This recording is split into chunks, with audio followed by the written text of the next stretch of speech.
அன்பு கலந்தரிய வணக்கம் நேர்களே. சக்தி பிரஸ் ரிலீஸில் உங்களை சந்திக்கின்றோம். இன்று 11ஆம் தேதி 11வது மாதம் 2014 நவம்பர் 11 செவ்வாய்க்கிழமை சந்திப்பதில் மகிழ்ச்சி. செய்தி அறையிலிருந்து இன்று ஜெகநாத் கண்ண நிகழ்ச்சி என்னுடன் தொகுப்பதற்கு வணக்கம் ஜெகநாத். வணக்கம் கஜமோகன். வணக்கம் நேர்களே. இன்று வெளியாகியுள்ள பத்திரிகைகளிலே முதலில் நாங்கள் இன்று வெளியாகி வந்திருக்கும்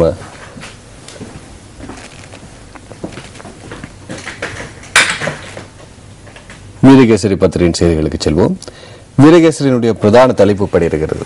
பொது வேட்பாளரை களமிறக்க இணக்கம். மாதுலுவாவை சோபித தேரர் தலைமையில் எதிர்க்கட்சிகள் தீர்மானம்.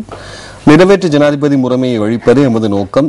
ரணில் பொது வேட்பாளராக சரியானவரை தெரிவு செய்ய வேண்டும். சரத் பொன்சேகா பொது வேட்பாளர் துன்பங்களுக்கு முகம் கொடுக்க தயாராக வேண்டும். மனோ கணேசன் நேற்றைய தினம் யார் அவர் என்கின்ற ஒரு எதிர்பார்ப்பு இருந்தது.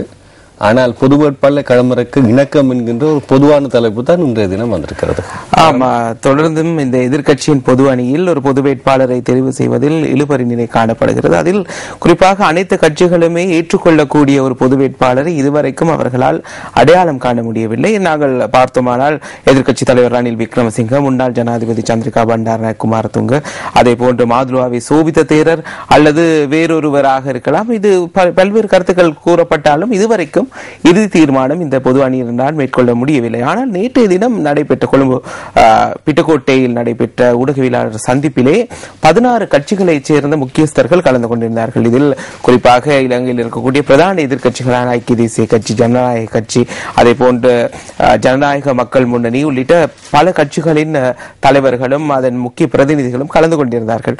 ஆனால் ஐக்கிய தேசிய கட்சியின் முக்கிய பிரதிநிதிகளில் சஜித் பிரேமதாசவை நேற்றைய தினம் இந்த ஊடகவியலாளர் சந்திப்பிலே காண முடியாதிருந்தது.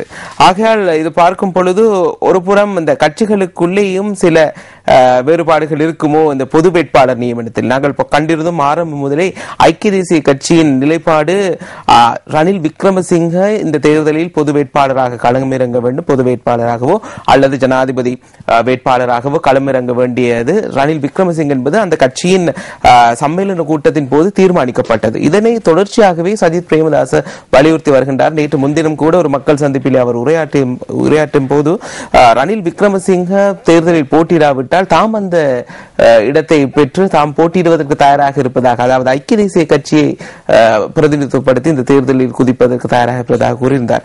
ஆகவே அந்த பொது வேட்பாளர் ஒருவர் நியமிக்கப்படும் பட்சத்திலே அவர்கள் இத்தகைய அந்த கட்சிக்குள், அதாவது ஐக்கிய தேசிய கட்சியை தவிர்த்த மூன்றாவது ஒருவரை பொது வேட்பாளராக நிறுத்தும் பொழுது இந்த மாதிரியான ஒரு இணக்கப்பாடு வருமோ என்பதில் சில பிரச்சனைகள் காணப்படுகின்றன. அதே போன்று மக்கள் விடுதலை முன்னணியை பொறுத்த மட்டில் அவர்கள் தெளிவாக ஏற்கனவே கூறியிருக்கின்றார்கள், ஐக்கிய தேசிய கட்சியின் ஒரு வேட்பாளர் நிறுத்தப்படுவாராக இருந்தால் தம்மால் ஆதரவு அளிக்க முடியாது என கூறியிருந்தார்கள். குறிப்பாக தலைமைத்துவ சபையின் தலைவர் கரு ஜெயசூரிய அல்லது ரணில் விக்ரமசிங்கவை நியமிப்பது தொடர்பில் தான் ஐக்கிய தேசிய கட்சி ஆலோசித்தது.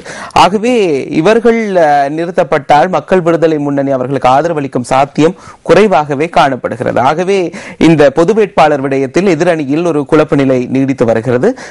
அதே சமயத்திலே ஆளும் கட்சியை பொறுத்த மட்டிலே ஜனாதிபதியை நிறுத்த வேண்டும் என்பது அவர்களின் ஏகோபித்த எதிர்பார்ப்பு. அத்தொடர்பான உயர்நீதிமன்றத்தின் வியாக்கியானம் நேற்று மாலை கிடைத்திருக்கின்றது. ஆகவே அவர்கள் மத்தியில் இதுவரை அவர்களின் வேட்பாளர் அவர்கள் தெரிவு செய்து விட்டார்கள். ஆனால் அவர் சட்ட ரீதியாக தேர்தலில் போட்டியிட முடியுமா இல்லை என்பதுதான் தற்பொழுது அவர்களுக்கு இருக்கும் பிரச்சனையாக காணப்படுகிறது. அமைச்சர் பசில் ராஜபக்சவின் அழைப்பினை நிராகரிக்காது ஆழமாக கவனத்தில் எடுப்போம். கூட்டமைப்பின் தலைவர் சம்பந்தன் அறிவிப்பு. ஆமா, நாங்கள் ஏற்கனவே கண்டோம்.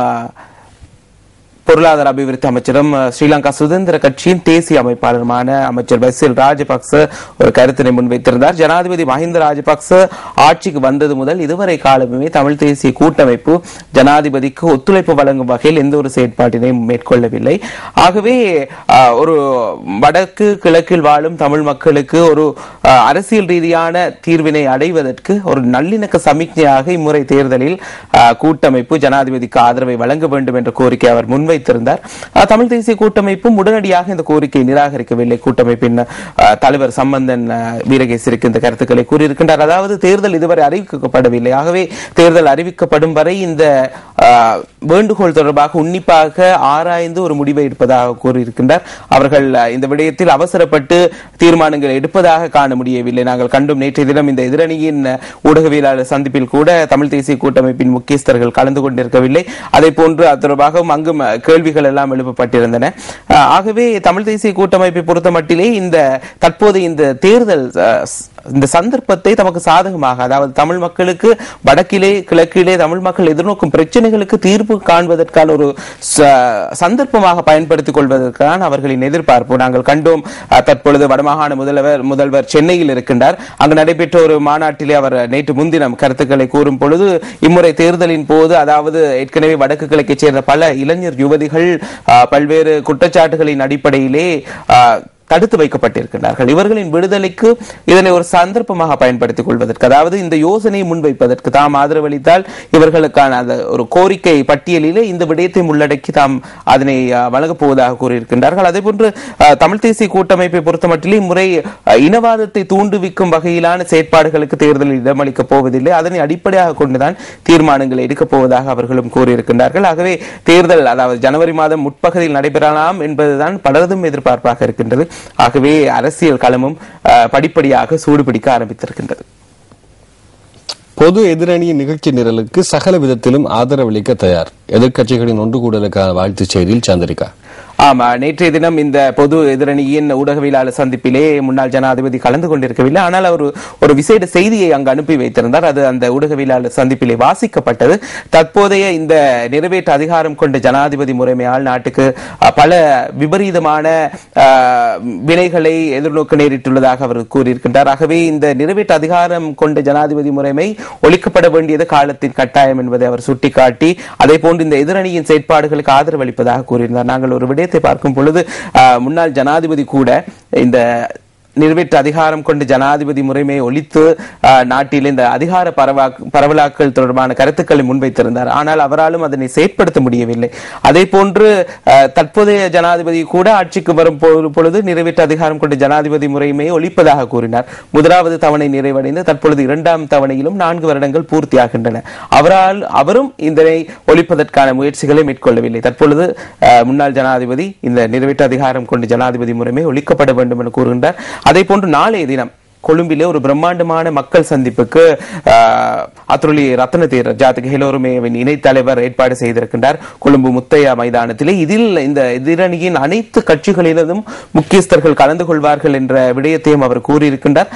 அதே நேரத்திலே இந்த கூட்டத்தில் முன்னாள் ஜனாதிபதியும் கலந்து கொள்வார் என்ற செய்தியும் இன்றைய தினம் பத்திரிகையில் வந்திருக்கின்றன. ஆகவே இதன் போது ஏதேனும் அதாவது பொது வேட்பாளர் தொடர்பான ஒரு சமிக்ஞையை அல்லது அவரின் பெயர் அறிவிக்கப்படலாம் என்ற எதிர்பார்ப்பும் தற்பொழுது ஏற்பட்டிருக்கின்றது. கோட்டை சொலிஸ் ஹோட்டலில் எதிர்கட்சிகளின் பொது அணியினரின் செய்தியாளர் சந்திப்பு இடம்பெற்றது. அந்த செய்தியாளர் சந்திப்பில் எடுக்கப்பட்ட புகைப்படம் இது.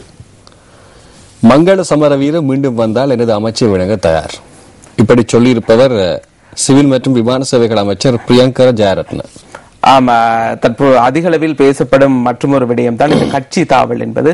ஆகவே 3 ஐக்கிய தேசிய கட்சியின் உறுப்பினர்கள் நாங்கள் ஏற்கனவே பேசியிருந்தோம் அரசாங்கத்தோடு இணைவதற்கு தீர்மானித்திருப்பதாக. ஆகவே மங்கள சமரவீர தொடர்பாக தான் அதிக அளவில் பேசப்படுகிறது. அவர் வருகை தரும் பட்சத்திலே தமது அமைச்சர் பதவியை வழங்குவதற்கு தயாராக இருப்பதாக அமைச்சர் பிரியங்கர ஜெயரத்ன ஆணுமடுவு பகுதியில் நடைபெற்ற ஒரு நிகழ்வில் கூறியிருந்தார். எது எவ்வாறு இருப்பினும் அதனை விட ஒருபடி மேலே சென்று முக்கியமான ஒரு அமைச்சர் பதவி அவருக்கு வழங்கப்பட உள்ளதாக கூறப்படுகிறது. விரைவில் அது தொடர்பாகவும் பேசக்கூடியதாக இருக்கும். 24ஆம் தேதி இலங்கை சென்று மீனவர்களை அழைத்து வருவேன். பாரதிய ஜனதா கட்சி தலைவர் சுப்பிரமணியன் சுவாமி. ஆமா, இலங்கையிலே போதைப் பொருள் கடத்தல் விவகாரத்திலே மரண தண்டனை விதிக்கப்பட்டிருந்தது தமிழகத்தில் 5 மீனவர்களுக்கு. இது தொடர்பாக பிரதமர் நரேந்திர மோடி ஜனாதிபதி மஹிந்த ராஜபக்சவோடு தொலைபேசியில் கலந்துரையாடி இருக்கின்றார். அவர்களை இந்தியாவில் இருக்கும் சிறைகளுக்கு மாற்றுவது தொடர்பாக இதற்கு சாதகமான பதில் கிடைத்துள்ளதாக நேற்றைய தினம் இந்திய ஊடகங்களில் செய்தி வெளியிடப்பட்டிருந்தது. இந்த நிலையில் சுப்பிரமணியன் சுவாமி இலங்கைக்கு மிகவும் நெருக்கமாக செயற்படக்கூடிய ஒரு இலங்கை அரசாங்கத்தோடு அவர் கூறியிருக்கின்றார் தம்மை இலங்கைக்கு வருமாறு அழைப்பு விடுக்கப்பட்டிருப்பதாக. ஆகவே விரைவில் இலங்கைக்கு வந்து அந்த 5 மீனவர்களும் அழைத்துக் கொண்டுதான் மீண்டும் இந்தியாவுக்கு செல்ல போவதாக கூறியிருக்கின்றார். பொறுத்திருந்து பார்க்க வேண்டும். சுப்பிரமணியன் சுவாமியின் செல்வாக்கு மேலும் உயரும் ஒரு கருத்தாக தான் இது இருக்கின்றது. 24ஆம் திகதி அவர் அழைத்து செல்லப்பட்டால் இது தமிழகத்தில் இருக்கக்கூடிய அரசியல் தலைமைத்துவங்களுக்கு பாரிய சவாலாக பாரிய அடியாக விழக்கூடிய ஒரு விடயமாக இருக்கு. பேகம தோட்டத்தில் தீ விபத்து, 22 லயன் வீடுகள் இருந்து நாசம், பாதிக்கப்பட்ட 130 பேர் ஆலயத்தில் தஞ்சம். ஆமா, நேற்று இரவு வேளையில் தான் இந்த தீ பரவும் சம்பவம் இடம்பெற்றிருந்தது. இதில் பார்க்கும் பொழுது மின்னொழுக்கு காரணமாக தீ பரவியதாக தான் அந்த பகுதியைச் சேர்ந்த மக்கள் கூறியிருக்கின்றார்கள். லயன் குடியிருப்புகள். ஆகவே தொடர்ச்சியாக இந்த தீயை கட்டுப்படுத்த முடியாமல் 22 வீடுகள் முற்றாக எரிந்து நாசமாக இருக்கின்றன. இடம்பெயர்ந்தவர்கள் தற்காலிகமாக ஆலயத்தில் தங்க வைக்கப்பட்டுள்ளதாக இந்த செய்தி கூறுகிறது. இதுவரைக்கும் காயம், சிறு காயங்களுக்கு அவர்கள் இலக்காக இருக்கின்றார்கள். 10 மாவட்டங்களில் மண் சரிவு அபாயம். தேசிய கட்டட ஆராய்ச்சி நிறுவனம் நாட்டில் 10 மாவட்டங்களில் மண் சரிவு அபாயம் நிலவுவதற்கான சாத்தியக்கூறு இருப்பதாக தெரிவித்த கட்டட ஆராய்ச்சி திணைக்கள படிப்பாளர் நாயகம் ஆசிரு கருணாரத்ன கண்டியில் 19 பாடசாலைகளின் நிலைமை மிகவும் மோசமாக காணப்படுகிறது என்றும் கூறியிருக்கின்றார். அநேகமாக இந்த அனைத்து மாவட்டங்களிலும் மலையகத்தை சார்ந்த மாவட்டங்கள் தான் பெரும்பாலும் இருக்கின்றன. நுவரெலியா, கண்டி, களுத்துறை, கேகாலை, பதுளை, பண்டாரவில உள்ளிட்ட பல்வேறு பகுதிகளில் இந்த மண் சரிவு அபாயம் நிலவுவதாக அவர் கூறியிருக்கின்றார். அதே போன்று பாடசாலை நுவரெலியாவில் எடுத்துக்கொண்டால் 400க்கும் மேற்பட்ட இடங்களில் மண் சரிவு அபாயம் இருக்கின்றமை தெரிய வந்திருக்கின்றது. ஆகவே நாங்கள் நேற்றைய தினம் கூட செய்திகளில் பார்த்திருந்தோம். புகவந்தலாவை பகுதியில் கூட ஒரு பாடசாலை இன்னமும், அதாவது அந்த பாடசாலைக்கு பின்புறமாக இருக்கக்கூடிய மண்மேடு சரிந்து விழும் நிலை இருந்தும் கூட மாற்றிடங்கள் இல்லாமல் அதே பாடசாலைகளில் மாணவர்கள் கல்வி கற்று வருகின்றார்கள். ஒரே சந்தர்ப்பத்திலே பல இடங்களில் மண் சரிவு அபாயங்கள் காணப்படுவதால் அதிகாரிகளுக்கும் சரிவர அவர்களுக்கான தீர்வினை வழங்க முடியாது இருக்கின்றது. ஆகவே இந்த விடயத்தில் மக்கள் மிகுந்த அவதானத்தோடு, அதாவது மண் சரிவு அறிகுறி ஏற்படும் சந்தர்ப்பங்களில் உடனடியாக அங்கிருந்து வெளியேறி பாதுகாப்பான இடங்களுக்கு செல்லுமாறு தான் அதிகாரிகள் கூறி வருகின்றார்கள். நிறைவேற்று ஜனாதிபதி முறைமையை நீக்க கோரி தூய்மையானதொரு நாளைக்கான தேசிய பேரமைப்பினால் நேற்று கொழும்பு கோட்டை புகையிரத நிலையத்துக்கு முன்பு துண்டு பிரசுரங்கள் விநியோகிக்கப்பட்டிருக்கின்றன. அதை விநியோகித்துக் கொண்டிருக்கக்கூடிய ஜாதிகள் உரிமையின் இணைத்தலைவர் அதுரலியை ரத்னதேரர் துண்டு பிரசுரங்களை வழங்குவதை இங்கே பார்க்கக்கூடியதாக இருக்கிறது. வடக்கு கிழக்கில் தேரர்கள் ராணுவ அதிகாரிகளாக செயற்படுகின்றனர். அரிய நேத்திரன் எம்பி சபையில் தெரிவிப்பு. ஆமா, நாங்கள் பார்த்திருந்தோம் தொடர்ச்சியாக வடக்கு கிழக்கு பகுதிகளை, குறிப்பாக மட்டக்களப்பு பகுதியில் எல்லாம் சில விகாரைகளைச் சேர்ந்த தேரர்கள் அதிகாரங்களை, அதாவது அவர்கள் வைத்த சட்டம் போல் செயற்படுவதாக தமிழ் தேசிய கூட்டமைப்பு தொடர்ச்சியாக குற்றச்சாட்டுகளை சுமத்தி வருகின்றது. இந்த விடயத்தை நேற்று பாராளுமன்றத்திலும் அரியநேந்திரம் எம்பி நேற்றைய தினம் இந்த கருத்துக்களை வெளியிடும் போது கூறியதாக இந்த செய்தி தெரிவிக்கின்றது. இப்போது அழைப்பிதழ் தமிழ் தேசிய கூட்டமைப்பை நோக்கி பொதியோடு தான் பொருளாதார அபிவிருத்தி அமைச்சர் செல்கின்றார். அது அமைச்சு பரிசா, அமைச்சு பரிசாக இருக்காது. தமிழ் தேசிய கூட்டமைப்பு எதிர்பார்க்கும் பரிசாக இருந்தால் அது பசில் ராஜபக்ச அவர்களின் முயற்சிக்கு கிடைக்கும் வெற்றியாக இருக்கலாம். ஆனால் தமிழ் தேசிய கூட்டமைப்பு பற்றி சொல்வதாக இருந்தால் அரசியல் லாபத்திற்காக அவர்கள் அரசியல் இதுவரை நடத்தவில்லை என்பது கடந்த 30 வருடத்தினுடைய அனுபவங்கள் கூறும். அதற்கான வாய்ப்புகள் பல இருந்தது. உரிமைகள் சார்ந்த விடயங்களை மாத்திரமே அவர்கள் வெளிப்படுத்துகின்றார்கள். ஆனால் அவர்களுக்குள் இருக்கக்கூடிய ஒற்றுமை என்பது ஒரு கேள்விக்குறிதான். இப்படியான உரிமைகள் வழங்கப்பட்டதன் பிற்பாடு தமிழ் தேசிய கூட்டமைப்பு ஒன்றிணைந்திருக்குமா என்ற கேள்வி இருக்கிறது. ஆனாலும் இந்த சலுகைகளுக்கு அமைச்சுக்களுக்கு விருப்பப்படக்கூடிய ஒரு கட்சியாக இல்லை. திட்டமாக இருந்தால் இந்த பொதிக்குள் இருப்பது அது அமைச்சருக்கு தான் தெரியும். ஆகவே அது ஒரு நல்ல ஒரு சமிக்ஞையாக இருந்தால் சிறப்பு. கூட்டமைப்பின் ஆதரவினை கோரும் அரசாங்கம் வீரகேசரனுடைய ஆசிரியர் தலையங்கம். நாங்கள் கூற வந்த விடயத்தை தான் அவர்களும் கூறியிருக்கின்றார்கள், இன்னும் கொஞ்சம் ஆழமாக. இவை இன்று வீரகேசரி பத்திரிகையினுடைய செய்திகள். தொடர்ந்து நாங்கள் இன்று வெளிவந்திருக்கக்கூடிய சுடுவடி பத்திரிகை செய்திகளுக்கு செல்வோம். பொது வேட்பாளரை அறிவிப்பதில் நீடிக்கிறது எதிரணியின் மௌனம், முடிவெடுப்பதிலும் திண்டாட்டம், நகர்த்தல்களும் சொதப்பல். இதுதான் நாங்கள் ஏற்கனவே கூறியது. இதுவரையும் தெளிவாக தெரியவில்லை யார் இந்த எதிர்கட்சியின் பொது வேட்பாளர் என்ற விடயம். ஆனால் நேற்றைய தினம் பார்க்கும் பொழுது ஒரு ஜனநாயக கட்சியின் தலைவர் சரத் பொன்சேகா இதில் முக்கிய இடம் வகித்தார். கடந்த தேர்தலிலே அவர்தான் பொது வேட்பாளராக களமிறங்கியிருந்தார். ஆனால் தேர்தல் காலத்திலே தம்மை சூழ இருந்தவர்கள் தமக்கு பிரச்சனை வந்தவுடன் அனைவருமே விலகி சென்று விட்டதாக அவர் ஒரு குற்றச்சாட்டினை முன்வைத்தார். நாங்கள் கண்டும் கடந்த தேர்தல்களில் பிரசார மேடைகளில் அனைவரும் உண்டாக இருந்தார்கள். ஆனால் சிறை தண்டனை என்று அவர் சிறையில் அடைக்கப்பட்ட போது அதற்கு பின்னர் எவருமே அவரை சென்று பலர் சந்திக்க கூட இல்லாத ஒரு சந்திக்க முடியாத, அதே போன்று சந்திக்க செல்லாதவர்களும் இருந்தார்கள். ஆகவே அத்தகைய ஒரு சவாலை எதிர்நோக்க வேண்டிய கட்டாயத்தில் தான் தற்போதைய பொது வேட்பாளர் இருப்பார். அவர் ஒரு ஆணாக இருக்கட்டும் பெண்ணாக இருக்கட்டும். ஆனால் இந்த சவாலை எதிர்கொள்வதற்கான திட சங்கல்பத்தோடு தான் அவர் இந்த களத்திலே குதிக்க வேண்டும் என்பதை அவர் தெரிவித்திருந்தார். ஆனால் அர்ஜுன ரணதுங்க முன்னாள் இலங்கை அணியின் தலைவர், தற்போதைய பாராளுமன்ற உறுப்பினர், அவரும் நேற்றைய தினம் இதில் ஒரு முக்கியமான கருத்தை கூறினார். நாட்டு மக்களும் இந்த பொது எதிரணியும் விரும்பினால் தாமும் ஜனாதிபதி வேட்பாளராக களத்திலே குதிப்பதற்கு தயாராக இருப்பதாக அர்ஜுன் ரணதுங்கவும் தெரிவித்திருந்தார். பொது வேட்பாளர் தேடலால் ஐக்கிய தேசிய கட்சிக்குள் குழப்பம், தயாசிரி தெரிவிப்பு.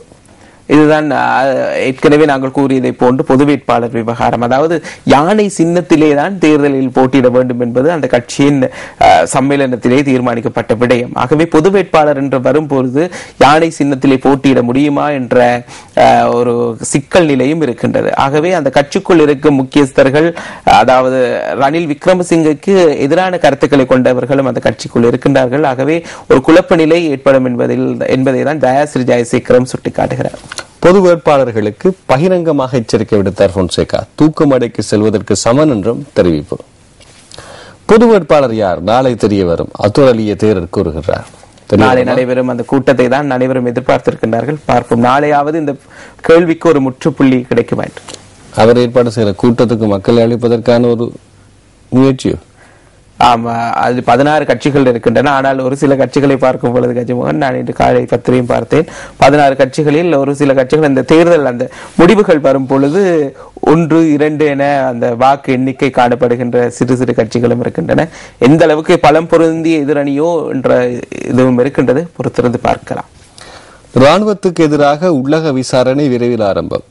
சர்வதேச நிபுணர் குழுவுடன் இம்மாதம் முக்கிய சந்திப்பு. அடுத்த அமர்வு வவுனியாவில். ஆமா, நமக்கு தெரியும், இந்த காணாமற் போனோர் தொடர்பாக ஆராயும் ஜனாதிபதி ஆணைக்குழுவிற்கு அதிகாரங்கள் விரிவாக்கப்பட்டிருந்த ஏற்கனவே ஜனாதிபதியின் ஆலோசனைக்கு அமைய, அதாவது இலங்கையிலே 2 தரப்பினராலும் இறுதிக்கட்ட யுத்தம் இடம்பெற்ற கால பகுதிகளில் இழைக்கப்பட்டதாக கூறப்படும், 2 தரப்பினரும் இழைக்கப்பட்டதாக கூறப்படும் மனிதாபிமான சட்ட மீறல்கள் குறித்து விசாரணை நடத்துவதற்கான அதிகாரமும் இந்த ஆணைக்குழுவிற்கு வழங்கப்பட்டிருந்தது. ஆகையால் தற்பொழுது ஏற்கனவே நடைபெற்ற இந்த பகிரங்க அமர்வுகளின் போது மக்கள் இராணுவம் மீதும் குற்றச்சாட்டுகளை முன்வைத்திருக்கின்றார்கள்.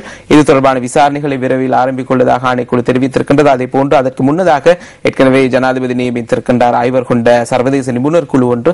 அவர்களோடு இந்த அடுத்த வாரம் கலந்துரையாடி அதற்கு பின்னர் இந்த விசாரணைகள் ஆரம்பிக்கப் போவதாக அதன் பேச்சாளர் ஒரு மேற்கோள் காட்டி இந்த செய்தி வந்திருக்கிறது. இனவாதத்தை கிளப்ப இடமளியோம், சம்பந்தனின் கருத்தை வரவேற்கின்றோம், மனோ கணேசன் தெரிவிப்பு. ஆமா, அடுத்த தேர்தலில் நாங்கள் ஏற்கனவே கூறியதை போன்று இனவாதத்தை கட்டவிழ்த்து விடுவதற்கான சந்தர்ப்பத்தை தமிழ் தேசிய கூட்டமைப்பு ஏற்படுத்தாது, அதற்கு அமைவாகத்தான் தீர்மானத்தை மேற்கொள்ளப் போவதாக சம்பந்தன் அவர்கள் கூறியிருந்தார். நேற்றைய தினம் இந்த ஊடகவியலாளர் சந்திப்பிலே மனோ கணேசனிடமும் கேள்விகள் தொடுக்கப்பட்டிருந்தன.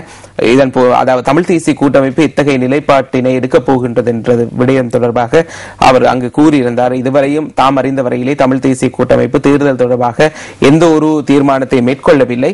ஆனால் இந்த இனவாதத்தை தூண்டிவிடும் வகையிலான செயற்பாடுகளுக்கு இடமளிக்கப் போவதில்லை என்ற நிலைப்பாட்டில் இருப்பதாக, அதனை தாம் வரவேற்பதாக கூறியிருக்கின்றார். இந்தியாவுடனான நல்லுறவை இலங்கை மேம்படுத்த வேண்டும், சூடரணியினுடைய ஆசிரியர் தலையங்கம். ஆமா, தற்போதைய காலகட்டத்தை பார்க்கும் பொழுது இந்தியாவை விட சீனா பக்கம்தான் இலங்கை அரசாங்கம் அதிக அளவில் நேசக்கரம் நீட்டுவதை காண முடிகிறது. ஆகவே இந்த விடயத்திலே இந்தியா தான் நமக்கு அயல் நாடு. ஆகவே எமது இன்பத்திலும் துன்பத்திலும் உடனடியாக பங்கு கொள்ளக்கூடிய நாடு என்ற வகையிலே இந்தியாவுடனான உறவை மேம்படுத்த வேண்டியதன் அவசியத்தை ஐக்கிய தேசிய கட்சியின் பாராளுமன்ற உறுப்பினர் லக்ஷ்மண் கிரியால சுட்டிக்காட்டியிருக்கின்றார். ஐக்கிய நாடுகள் விசாரணை குழு ஒரு சாகச பயணமாக தான் இருக்கின்றது. கயிற்றிலே நடந்து போகும். நாங்கள் அண்மையில் ஒரு உலக சாதனை நிகழ்த்துவதை கூட கண்டிருந்தோம் தொலைக்காட்சிகள் வாயிலாக. அதே போன்ற ஒரு பாணியிலே தற்பொழுது சையத் அல் ஹுசைன் ஐநா மனித உரிமைகள் ஆணையாளர் வந்து கொண்டிருக்கின்றார். இவரின் பயணம் மிகவும் கடினமானது. அதிலேயும் அவரது தலையிலே எக்கச்சக்கமான குற்றச்சாட்டுகள் கொண்ட புத்தகங்களை அடுக்கிக் கொண்டுதான் செல்கின்றார். ஆஸ்திரேலியாவை சேர்ந்த ஒரு ஊடகவியலாளர் உலகின் மிக அகலமான நீர்வீழ்ச்சி என்று அழைக்கப்படக்கூடிய விக்டோரியா நீர்வீழ்ச்சி, ஜம்பியா ஜிம்பாப்வே எல்லையில் இருக்கக்கூடிய நீர்வீழ்ச்சிக்கு குறுக்காக இந்த கம்பியை கட்டி இருவராக நடந்து சென்ற அந்த சாதனையை புரிந்தார்கள். அந்த சாதனைதான் ஒரு சாதனை ஹுசைன் செய்யக்கூடிய வகையில் இந்த அதை விட பயங்கரமான சாதனையாக இருக்கின்றது. உண்மைதான், இலங்கையில் பல நீர்வீழ்ச்சிகள் இருக்கின்றன. எல்லாவற்றையும் இணைத்து பார்த்தால் அதை விட அகலமாகத்தான் இருக்கும். ஜேபியினுடைய கேலி சித்திரம் பல விடயத்தை எங்களுக்கு பறைசாற்றக்கூடியதாக இருக்கிறது. அடுத்து நாங்கள் இன்று வெளிவந்திருக்கக்கூடிய தினகரன் பத்திரிகை செய்திகளுக்கு செல்வோம். தினகரனுடைய பிரதான தலைப்பு, 3வது தடவையும் போட்டியிட முடியுமா? உச்ச நீதிமன்றத்தின் வியாக்கியானம் ஜனாதிபதிக்கு நேற்று அனுப்பி வைப்பு என்கின்ற செய்தி இருக்கின்றது. ஆனால் அது என்ன அனுப்பி வைக்கப்பட்டிருக்கிறது என்ற விடயங்கள் இந்த பத்திரிகையிலுமே வரவில்லை. இந்த ஊடகத்திலுமே வரவில்லை என கூறலாம். ஆனால் நாங்கள் கண்டோம், இந்த சிங்கள பத்திரிகை ஒன்றின் பிரதான செய்தியாக ஜனாதிபதிக்கு முடியும் என்ற தலைப்பிலே அரச பத்திரிகை தினமின பத்திரிகை செய்தி வெளியிட்டிருந்தது. இதிலும் இந்த செய்தியிலும் இறுதி அடுத்த பக்கத்துக்கு செல்லும் போது 10ஆம் பக்கத்தில் இருக்கின்றது. அதாவது இந்த விடயம் தொடர்பாக ஜனாதிபதி உயர்நீதிமன்றத்திடம் வியாக்கியானம் கோரியதை அடுத்து உயர்நீதிமன்றத்தின் பதிவாளர் சம்பந்தப்பட்ட தரப்பினரிடம் இது தொடர்பான தமது எழுத்து மூல ஆவணங்களை சமர்ப்பிக்குமாறு கோரிக்கை விடுத்திருந்தார். அதற்கமைய 38 தரப்பினர் இது தொடர்பான தமது விளக்கங்களை அளித்திருக்கின்றனர். அநேகமானவர்கள் ஜனாதிபதிக்கு இந்த தேர்தலில் போட்டியிட முடியும் என்ற அடிப்படையிலே கருத்துக்களை முன்வைத்திருப்பதாக கூறப்படுகிறது. இன்றைய தினம் பெரும்பாலும் இது தொடர்பான தகவல்கள் வெளிவரலாம், பொறுத்திருந்து பார்க்கலாம்.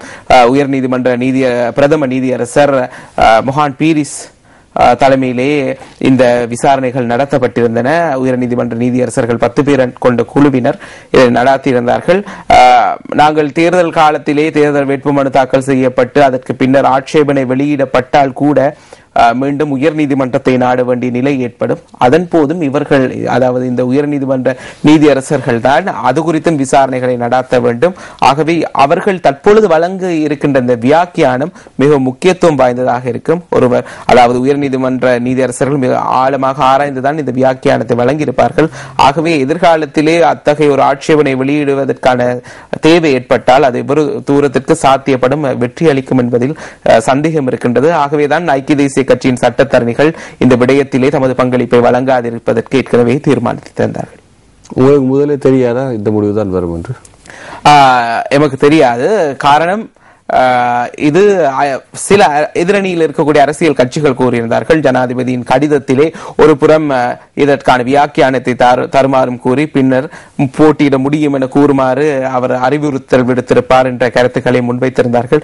எமக்கு அவ்வாறு கூற முடியாது, பொறுத்திருந்து பார்க்கலாம். உயர் நீதிமன்ற நீதியரசர்கள் எவ்வாறான ஒரு தீர்ப்பு அல்லது வியாக்கியானம் எவ்வாறான ஒரு வியாக்கியானத்தை வழங்கியிருக்கிறார். கொஸ்லாந்தை மக்களுக்கு நவீன வசதிகளுடன் பாதுகாப்பான புதிய கிராமம் நிர்மாணம், மண் சரிவு மீட்பு பணிகள் நிறுத்தம், மக்கள் எழுத்து மூலம் வேண்டுகோள்.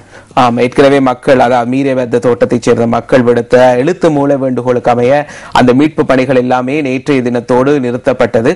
இதுவரைக்கும் 13 பேரின் சடலங்கள் முழுமையாக மீட்கப்பட்டிருந்தன. அதே போன்று ஒரு தலைப்பகுதி, உடற்பாகங்கள், நாளுக்கு நாள் அந்த சடலங்களின் நிலையும் மோசமாக இருந்தது. அந்த மக்களுக்கே அதனை தாங்கிக் கொள்ள முடியாது. மிகவும் துன்பத்திலும் துயரத்திலும் வாடிக்கொண்டிருந்த மக்கள், அவர்கள் அதை சகித்துக் கொள்ள முடியாமல் அவர்களே வேண்டுகோள் விடுத்தார்கள், இதனை நிறுத்துமாறு.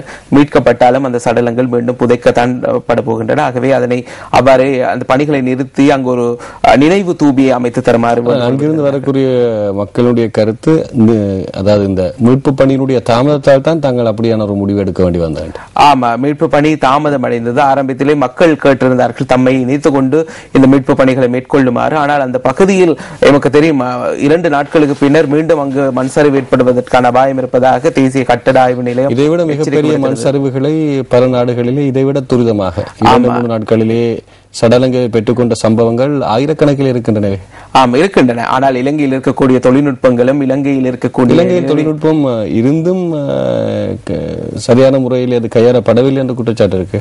ஆமா, மக்கள், அதாவது முதல் 2 நாட்களும் மிகவும் மந்தகதியில் இந்த பணிகள் முன்னெடுக்கப்பட்டதாகவும் தாமதம் காரணமாக தமது உறவினர்களை மீட்க முடியாது போனதாகவும் கூறினார்கள். ஆனால் ஏனைய பகுதிகளில் அந்த வறண்ட மண் சரிந்து விழுவதை போன்ற ஒரு நிலை மீரியபத்தவில் காண முடியவில்லை. சேற்று நீர் நிரம்பி இருந்த ஒரு நிலைதான். அங்கு எவ்வளவு தூரத்துக்கு உயிரோடு மக்கள் இருந்திருப்பார்கள் என்ற சந்தேகம் இருக்கின்றது. ஆகவேதான் இந்த பணிகள் நிறுத்தப்படும். மக்கள் தற்பொழுது ஓரளவு அந்த பணிகள் தொடர்பாக தமது விமர்சனங்களை வெளியிடுவதை நிறுத்தி இருக்கின்றார்கள். என்ன என்றால், அவர்கள் அந்த பிறகு அவர்கள் அதனை உணரக்கூடியதாக இருக்கும். ஒரு 30 அடிக்கு மேல் அந்த சேற்று நீர் தான் அங்கு நிரம்பி இருந்தது. எவ்வாறாக இருந்தாலும் கூட தற்பொழுது விலை மதிப்பற்ற 37 உயிர்கள் மொத்தமாக இழக்கப்பட்டிருக்கின்றன. இவர்கள் அனைவருக்கும் மரண சான்றிதழ்களை விநியோகிக்கும், அதே போன்று இந்த பாதிக்கப்பட்ட குடும்பங்களுக்கு தனித்தனி வீடுகள் நிர்மாணித்து கொடுப்பதற்கும் 2 அறைகள், சமையலறை, அதே போன்று வரவேற்பறை, கழிவறை உள்ளடங்களாக சகல வசதிகளும் கொண்டதாக 6 மாத காலத்திற்குள் இவர்களுக்கான வீடுகள் அமைத்து கொடுக்கப்படும் என அரசாங்கம் உறுதியளித்திருக்கின்றது. அதே போன்று இந்த மக்கள் மண் சரிவு ஏற்பட்ட மீரியபத்த பகுதியில் ஒரு நினைவு தூபி அமைக்கப்பட்டு அந்த பகுதி மக்கள் நடமாட்டமற்ற ஒரு பாதுகாக்கப்பட்ட வனப்பகுதியாக மாற்றப்படவிருக்கின்றது. ஆகவே அந்த பகுதியில் இனிவரும் காலங்களில் மக்கள் குடியேற்றப்பட மாட்டார்கள் என்பதுதான் அரசாங்கத்தின் கருத்தாக இருக்கின்றது. ஒரு நினைவு தூபி அமைக்கப்படவிருக்கின்றது. இதுதான் மீரியபத்த பகுதி போன்ற ஏனைய பகுதிகளிலும் வகையான மண் சரிவு அபாயத்தில் இருக்கக்கூடிய மக்களுக்கு வகையான நிர்மாண பணிகளுடைய தேவை முக்கியம் அல்லவா? ஆமா, இது மீரியபத்தைக்கு மாத்திரம் பொதுவான விடயம் அல்ல. இவர்கள் இந்த அதாவது ஏற்கனவே அறிவித்தும் இவர்களுக்கு உரிய இடங்கள் வழங்கப்படாமைதான் இந்த உயிர்கள் பறிபோவதற்கு காரணம். இதற்கு அதிகாரிகளும் ஒரு வகையில் பொறுப்பு கூற வேண்டியவர்களாக இருக்கிறார்கள். ஆகவே எல்லாத்தையும் தவிர்ப்போம். இன்னும் பல இடங்கள் ஆபத்தானவையாக இருக்கின்றன.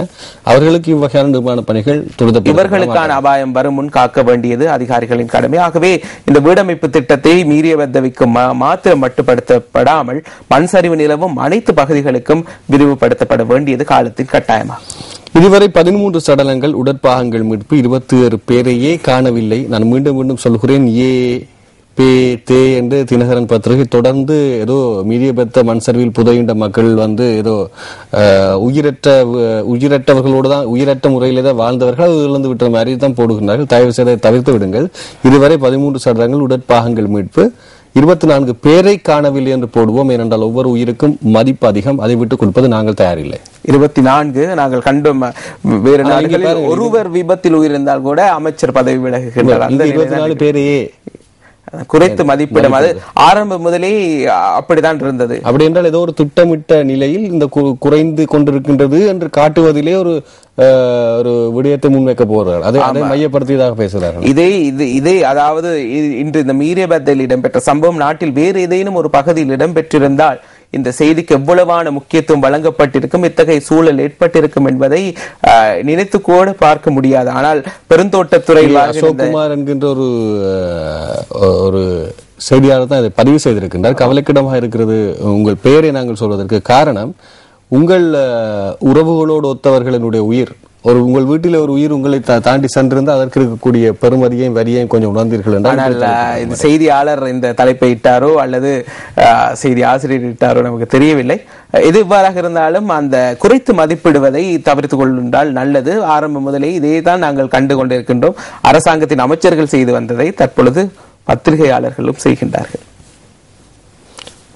லைசன்ஸ் வழங்கப்பட்டாலும் பயணிகளின் வாகனத்தை செலுத்த 2 வருடங்களின் பின்னரே அனுமதி. மோட்டார் போக்குவரத்து பிரதி ஆணையாளர் மிகவும் அருமையான ஒரு முடிவு. இன்றைக்கு லைசனை வாங்கி நாளை முதல் பஸ்களை ஓட்ட முடியாது. அவர்கள் 2 வருடங்கள் அதற்கான அதாவது வாகனங்களை செலுத்த பயிற்சி பெற்றதன் பின்னர் தான் அவர்கள் பயணிகள் போக்குவரத்து வாகனங்களை செலுத்த முடியும். பெண்கள் சிறுவர்களுக்கு எதிரான துஷ்பிரயோகங்களை தடுக்க ஏற்பாடு. குறித்த பிரதேசங்களில் அமைச்சின் உப அலுவலகங்கள் என்கின்ற செய்தி மிகவும் முக்கியம். இலங்கையில் துஷ்பிரயோகங்களுடைய எண்ணிக்கை அதிகரித்துக் கொண்டு போகின்றது. அதனால் இது நேற்றைய தினம் இந்த அமைச்சுக்கான நிதி ஒதுக்கீடு தான் பாராளுமன்றத்தில் விவாதத்துக்கு எடுத்துக் கொள்ளப்பட்டது. மிகவும் சுவாரஸ்யமாக இருந்தது. அமைச்சர் ஒரு சந்தர்ப்பத்திலே கூறியிருந்தால், அதாவது பாராளுமன்றத்தில் இருந்த பெண் பாராளுமன்ற உறுப்பினர்கள் எல்லாம் நேற்றைய தினம் இது தொடர்பாக பல்வேறு விமர்சனங்களை, குறிப்பாக எதிர்க்கட்சியில் இருக்கக்கூடியவர்கள் தற்போதைய அந்த ஒதுக்கப்பட்ட நிதி பற்றாக்குறை, பெண்கள் எதிர்நோக்கும் பிரச்சனை குறித்து அதிக அளவில் குற்றச்சாட்டுகளை முன்வைத்தார்கள். ஆகவே அவர்களை விமர்சிக்கும் வகையில் எல்லாம் அமைச்சர் கூறினார், 13 பேரை வைத்துக் கொண்டே இந்த பாராளுமன்றத்தை போல கடினமாக இருக்கின்றது இந்த சத்தத்தை, இதுவே நிறைய பேர் வந்தால் எப்படி இருக்கும் என ஒரு கிண்டலாக கூறினார். ஆனால் அது மறைமுகமாக பார்க்கும் பொழுது மகளிர் விவகார அமைச்சரே அந்த எண்ணிக்கை அதிகரிப்பது தொடர்பாக அவ்வளவாக விருப்பம் கொள்ளாதவர்களாக இருப்பதை இட்டு கவலை அடைய வேண்டிய நிலை காணப்படுகிறது. சம்மேளனங்கள் கொதித்தெழுவதற்கான வாய்ப்புகள் நான் நேற்று பார்த்துக் கொண்டிருக்கும் பொழுது இதுவே இலங்கை இல்லாமல் வேறு குறிப்பாக இந்தியா போன்ற நாடுகளில் இருந்தாக ஜேசுதாஸ் அவர்கள் காட்சட்டை அணிவது தடை என்று சொல்வதற்காக எத்தனை பேர் வீதியில் முத்தம் கொடுத்த ஒரு சம்பவத்தை கேரளாவில் கண்டோம். நேற்று முன்தினம் கூட அவை தலைவர் ஒருவர் இந்த பாலியல் துஷ்பிரயோகங்களுக்கு பெண்களின் நடத்தையை காரணம் என்று சொன்ன குற்றச்சாட்டுக்கு அவர்கள் மீண்டும் பேசியிருக்கின்றார்கள். உங்கள் மகளை அப்படி ஆக்கிவிட்டு அவர் பாலியல் துஷ்பிரயோகத்துக்கு ஆளான பின்னர் நீங்க இதை பற்றி பேசுங்கள் என்று அங்கே பல கோஷங்கள் எழுப்பப்படுகின்றன. ஆகவே ஆனால் இலங்கையில் இந்த மகளிர் விவகார அமைப்புகள் கூட வெறுமனே பேரணிகளோடு நின்று விடுகின்றார்கள். வெளியில் என்ன நடக்கின்றது, பாராளுமன்றத்தில் என்ன பேசப்படுகின்றது என்பது தொடர்பாக விழிப்போடு இருக்க வேண்டும். தூக்கு தண்டனை விதிக்கப்பட்ட இந்திய மீனவர்கள் இந்திய பிரதமர் ஜனாதிபதி மஹிந்தவுடன் பேச்சு என்கின்ற செய்தி இருக்கிறது. ஆகவே சமிஞ்சை சந்தோஷமாக முடிவதற்கு வாய்ப்புகள் இருக்கின்றன. ஆம், இவர்களோடு இலங்கையை சேர்ந்த 3 மீனவர்களுக்கு மரண தண்டனை விதிக்கப்பட்டிருக்கிறது. அவர்களுக்கு என்ன வகையிலான தீர்வு கிடைக்கும்? அதே போன்று தமிழக சிறைகளில் அடைக்கப்படும் மீனவர்களுக்கு ஜனாதிபதி என்ன வாக்குறுதிகளை பெற்றுக் கொடுத்து காப்பாற்றப் போகின்றார் என்பதையும் பார்ப்போம். இந்த இடத்தில் அதை நாங்கள் பதிய வேண்டும். விதவைகளுக்கு மறுவாழ்வு அளிக்க வேண்டும் என்று உலகிற்கு சொன்னவர்கள் நபிகள் நாயகம். மாங்கல்யத்துடன் இருக்கும் பெண்களையும் டிஎன்ஏ விதவைகளாக சித்தரிக்கிறது என்கின்ற செய்தி பிரசுரமாக இருக்கின்றது. நான் நினைக்கிறேன் பாராளுமன்றினுடைய நகைச்சுவை நாயகன் என்ற பதவி எப்போதும் அது இவரை சாரும் இல்லையா?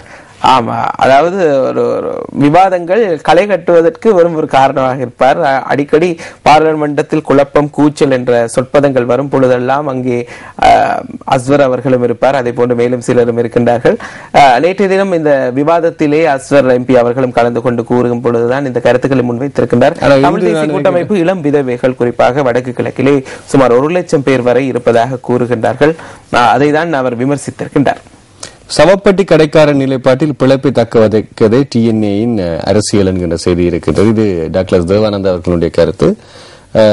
கண்டி மாவட்டத்தில் 19 பாடசாலைகளுக்கு மண்சரிவு எச்சரிக்கை என்கின்ற செய்தியும், சிறந்த அரசியல் ஆரம்பம் ஒன்றுக்கு தமிழ் கூட்டமைப்பு வித்திட வேண்டும் என்கிற தினகரனுடைய ஆசிரியர் தலையங்கம் இருக்கிறது. தினகரன் தனியொரு அரசியல் செய்கிறது. குறிப்பாக தமிழ் தேசிய கூட்டமைப்பினுடைய எதிர்பேச்சாளரை இங்கே முக்கியத்துவப்படுத்தி பிரதான ஒரு தலைப்பு, அதே போன்று அமைச்சர் அஸ்வரனுடைய நிலையை முக்கியப்படுத்திய ஒரு தலைப்பு.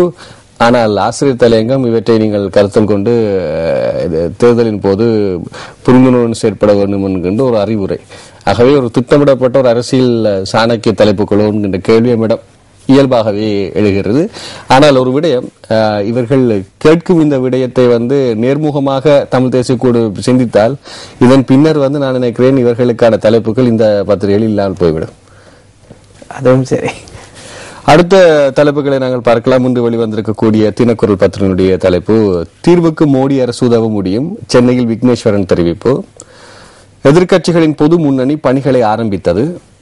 ஆனால் என்ன பொதுவா வேட்பாளர் யார் என்பது தெரியவில்லை. பொது வேட்பாளர் ஆவது மலர் படுக்கை அல்ல. இது மனோ கணேசன் கூறியது. பாலியல் வல்லுறவுக்கு எதிராக யாழ்ப்பாணத்தில் போராட்டங்களோடு நிறைவடைகின்றது. இன்னும் இதை கொஞ்சம் அழுத்தப்படுத்த வேண்டும். அதற்கு உதவி பண்ண வேண்டிய கடமை எங்களை போன்ற ஊடகவியலாளர்களுக்கு. ஆமா, இன்றைய தினம் இந்த தமிழ் பத்திரிகைகளில் காண முடியவில்லை. நாம் கண்டோம், கடந்த மே மாதத்திலே ஒரு பல்கலைக்கழக மாணவி மாத்தளையிலே கொடூரமான முறையில் படுகொலை செய்யப்பட்டிருந்தார். அதன் சந்தேக நபரும் 5 மாதங்களுக்கு பின்னர் நேற்றைய தினம் கைது செய்யப்பட்டிருந்தார். காணாமல் போன 24 பேருக்கும் மரணச் சான்றிதழ் என்கிற செய்தி பிரசுரமாக இருக்கிறது. இது அனர்த்த நிவாரண அமைச்சர் சொல்லக்கூடிய விடயம். மனிதர்களை முட்டாளாக்கும் வைரஸ் கண்டுபிடிப்பு என்கிற செய்தி இருக்கிறது. அப்ப முட்டாள்களாக்குவது வைரஸ் தான். பார்த்தீர்களா? இலங்கையில் அநேகமானவர்கள் இந்த வைரஸினால் பீடிக்கப்பட்டிருக்கிறார்கள் போலும். துணிந்து சொல்வதாக இருந்தால் இலங்கை அவைகளிலேயும் இவர்கள் இருப்பார்கள் போல் இருக்கிறது இல்லையா? அல்லது மற்றவர்களை முட்டாளாக்கும் வைரஸ்களாகவே அவர்கள் இருக்கிறார்களோ தெரியவில்லை. இனியும் அது பரவாமல் இருக்க வேண்டிய பாராளுமன்ற போன்ற அவையிலேயே இருக்கக்கூடியவர்களுக்கு அப்படியான வைரஸ் தாக்குகிறதான்னு ஒரு கேள்வி. அப்படி இல்லாவிட்டால் மற்ற இலங்கை இருக்க மக்களை தாக்கக்கூடிய வைரஸ்களாக அவர்கள் தெளிவாக தான் இருக்கின்றார்கள். மக்களுக்கு தான் இந்த வைரஸ் ஏற்பட்டிருக்கின்றது, அவர்களை அங்கு அனுப்பியதற்காக. சட்ட விளக்கம் கோரி ஜனாதிபதி செல்லக்கூடிய காட்சி பிரதீபனுடைய கேலி சித்திரமாக இருக்கிறது. கற்றது உணர விருத்துரைத்தல் தினக்குரல் பத்திரிகையினுடையது இந்த ஆசிரியர் தலையங்கம். அடுத்து நாங்கள் நிறைவாக 2 செய்திகள் இருக்கின்றன. யாழ் தினக்குரல் பத்திரிகை செய்திகளுக்கு செல்வோம் அவசரமாக. கொஸ்லந்தை உயர்நீதிமன்ற ஆலோசனை ஜனாதிபதிக்கு அனுப்பி வைப்பு என்கிற செய்தி. கொஸ்லந்தை மீறிய பெத்த சூனிய பிரதேசமாகிறது. நேற்றுடன் மீட்பு நிறுத்தம். பொதுமக்கள் காணிகளை ராணுவத்திற்காக அத்துமீறி சுவீகரிக்கும் நடவடிக்கை மீண்டும். முதற்கட்டமாக 700 ஏக்கர் நிலத்தை இன்று அளவீடு செய்ய முடியும். 700 ஏக்கர். தமிழர்களின் படுகொலைக்கு சர்வதேச விசாரணை தேவை, மலேசியாவில் தீர்மானம். ஜனாதிபதி மஹிந்த ராஜபக்ச நேற்று திங்கட்கிழமை அலரி மாளிகையில் உள்ள நாட்டில் உள்ள விவசாய அமைப்புகளின் பிரதிநிதிகள் மற்றும் மூத்த விவசாயிகளுடன் சந்திப்பொன்றை மேற்கொண்டார். இந்த சந்திப்பில் வடக்கு கிழக்கு உட்பட நாடு முழுவதும் உள்ள விவசாய அமைப்புகளின் பிரதிநிதிகள் கலந்து கொண்டிருக்கின்றார்கள். யாழ்ப்பாணத்தில் நிறுத்தி வைக்கப்பட்டிருந்த ஐஸ்கிரீம் உற்பத்தி மீண்டும் ஆரம்பமாகியுள்ளது. யாழில் உள்ள ஐஸ்கிரீம் நிலையம் ஒன்றில் சுகாதார முறைப்படி ஐஸ்கிரீம் தயாரிக்கும் பணியில் ஈடுபட்டுள்ள தொழிலாளர்களை படத்தில் காணலாம். இங்கே 2 வகையான கருத்து நிலவுகிறது. இது நான் பேச வேண்டிய ஒரு விடயம்.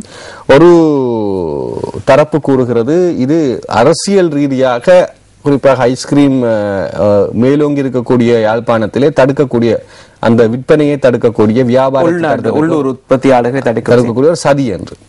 மறுபக்கத்திலே அங்கே இருக்கக்கூடிய சுகாதார பிரதிநிதிகள் அல்லது சுகாதார அமைச்சின் அதே பிரதேசத்தை நீண்ட காலமாக பிரதிநிதித்துவப்படுத்தக்கூடிய வைத்தியர்கள் தாங்கள் உட்கொண்டு அதில் இருக்கக்கூடிய அந்த சேர்மானங்கள் அது செய்யப்படுகின்ற முறைமைகள் இருக்கக்கூடிய தடயங்களையும் தெரியப்படுத்தியிருக்கின்றார்கள். குறிப்பாக யாழ்ப்பாண ஊடகவியலாளர்களுக்கு பகிரங்கமாக தெரியப்படுத்தியிருக்கின்றார்கள். தெற்கு பிரதேசங்களில் அது பற்றி ஒரு பெரிய விழிப்புணர்வு இல்லை.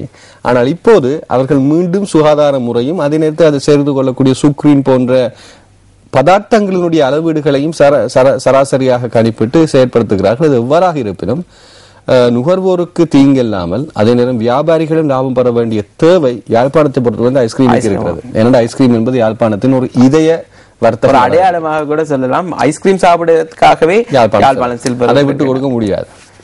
அடுத்த செய்திக்கு செல்லலாம். நாங்கள் இன்று வெளியாக இருக்கக்கூடிய யாழ் தினக்குரல் பத்திரிகை தாண்டி நிறைவாக மெட்ரோவிற்கு ஆவணங்களுக்கு தீ வைத்த கான்ஸ்டபிள்கள் 20 கைது. இது மட்டக்குழியில நடைபெற்றது. போலீஸ் நிலையத்தில் இடம்பெற்ற அந்த தீ சம்பவத்தோடு போதை வஸ்து கடத்தல்காரர்கள் பேரெல்லாம் அளிக்கப்படும். அப்படியா இருக்கலாம். இது சில எல்லா இடத்திலுமே இவ்வாறான இந்த கருப்பாடுகள் இருக்கலாம். ஆனால் வெள்ளை ஆடுகள் தான் எப்போதும் கூட்டுக்குள்ளே இருப்பார்கள். பாவங்கள் சின்ன சின்ன திருட்டு அல்லது கோடிக்கணக்கு பெறுமதியான கிலோ டொன் கணக்கு ஹெரோயின் கொண்டாடுபவர்கள். அந்த வைரஸ் எங்க இருக்கிறது உங்களுக்கு தெரியும் தானே? அந்த வைரஸ் எங்க இருக்கிறது உங்களுக்கு தெரியும் தானே? ஒருவரை வெட்டி கொலை செய்த 3 மரண தண்டனை விதிப்பு. மாம்புரி பிரதேசத்தில் இந்த இடம் 19 வருடங்களுக்கு முன்னிடம் பெற்ற சம்பவம். அது குற்றத்தடுப்பு பிரிவினரின் சுற்றி வளைப்பில் துப்பாக்கிகள் வைத்திருந்த 10 பேர் கைது.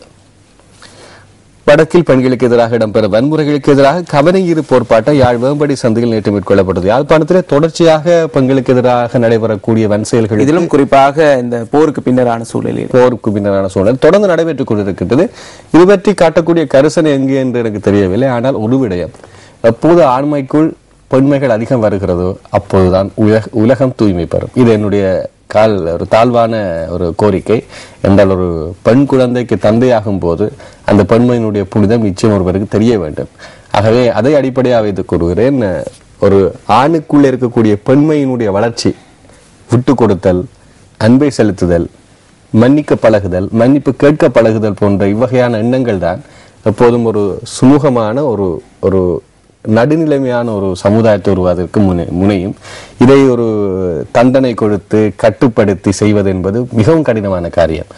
உணர்ந்துதான் செயல்படுத்த வேண்டும். ஆகவே ஒவ்வொரு ஆணும் தனது தாயை நினைக்கக்கூடிய பண்பை வளர்த்து கொண்டாலே அது போதும். இயல்பான விஷயம். கடகஸ்தோட்டை விபத்தில் உயிரிழந்தவரின் சடலத்தை கம்பளை வரை இழுத்துச் சென்ற வேன் கைப்பற்றப்பட்டது. 25 கிலோமீட்டர் இழுத்துச் சென்ற வேன் இப்போதுதான் கைப்பற்றப்பட்டிருக்கின்றது விடயத்தை கூறிக்கொண்டு பிரஸ்லீஸை நிறைவுக்கு கொண்டு வருகிறோம். நன்றி ஜெகன். நன்றி கஜமுகன். நன்றி நேயர்களே. மீண்டும் சந்திப்போம். நன்றி, வணக்கம்.